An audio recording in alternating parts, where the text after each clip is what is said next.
everybody. This Friday edition of Delta Daybreak. Glad to have our financial guru, Ike Trotter, back in the house on Financial Fridays. Good morning. And glad to have you here. Thanks for getting up so early. Absolutely. And if you haven't filed your taxes yet, you still have a few days left to do it, and a couple of extra days this year. But if you're filing your taxes, something else you need to keep in mind is that IRA payment. That's exactly right. You know, April's known as the month of showers, month of paying taxes, but it's also the month which you need to make your IRA payment this year by the 18th, especially if you want to have that IRA being attributed to 2010.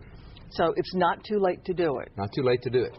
So, but you got to make sure that you do it. And one of the most important things with this, Ann, is when you write that check out and you're either handing it to the custodian that might be at a bank or it's being mailed off, you want to make sure that it is notated on that check on the bottom left corner that is a contribution to 2010. Why is it so important to make that final contribution for 2010? Well, for some people, particularly those that are self-employed, they need some deductions, and an IRA is a dollar for dollar reduction off of whatever your gross income is. Somebody's making $30,000 a year, could put $2,000 or $3,000 in an IRA.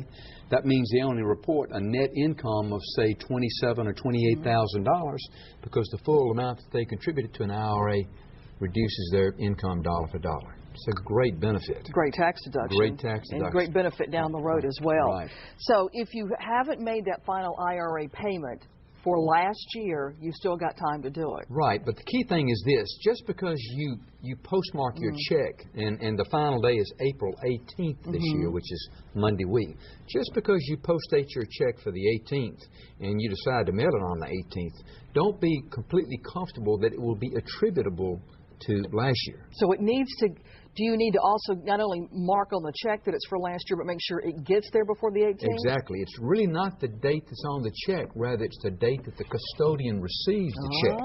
So if you're mailing a check to maybe Boston, Massachusetts or Seattle, Washington, wouldn't be a bad idea by Tuesday, Wednesday to mail that check. It's a very, very late. Exactly, because per IRS regulations, the custodian is not required.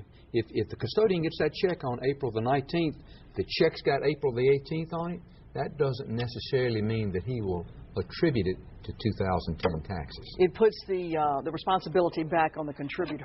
It sure does. If it's your IRA, you got to make sure it's in there. It really does. Tell us quickly, Ike, for the people that don't have an IRA, why you might want to open one. Well, they say, for example, today that 27% of the American population has no type of retirement, and there's all the concerns nowadays going on in Washington, D.C. about Social Security.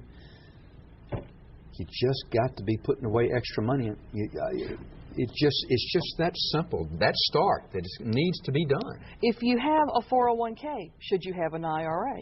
No, a 401k, normally you don't. No, okay. 401k is normally sponsored by an employer. An IRA stands for an individual retirement account. You do it yourself. You do it yourself. And prior to 1975, the average person on the street didn't have the ability to do an IRA. Right. We do now, and it's a great benefit. So if you have one, it's not really necessary to have the other. No. Okay, but you just want to have some sort of retirement But account. they both work tax-wise the same way. That is, whatever contributions you make reduces your taxable income, and all the earnings and the accrual of that account will grow tax-deferred until you draw it out.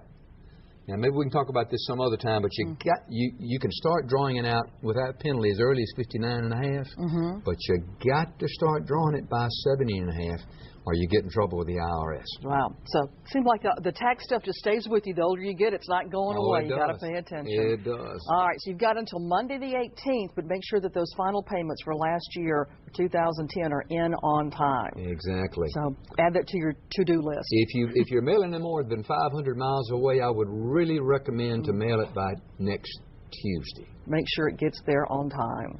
Either that or spend... Hand deliver it. Either that or spend a little money for FedEx. There you go. Either way will work. All right. Thanks a lot, Ike. We'll see you back here in a few weeks. We're going to be talking about getting married and some financial advice for young couples. And when Ike and I were talking about this recently, some things that you kind of opened my eyes about. Wow, I never thought about that. So we'll talk about that here coming up in a few weeks. All right. Thanks a lot, Ike. Don't go away. When we come back, we'll tell you about the big races taking place this weekend in Greenville.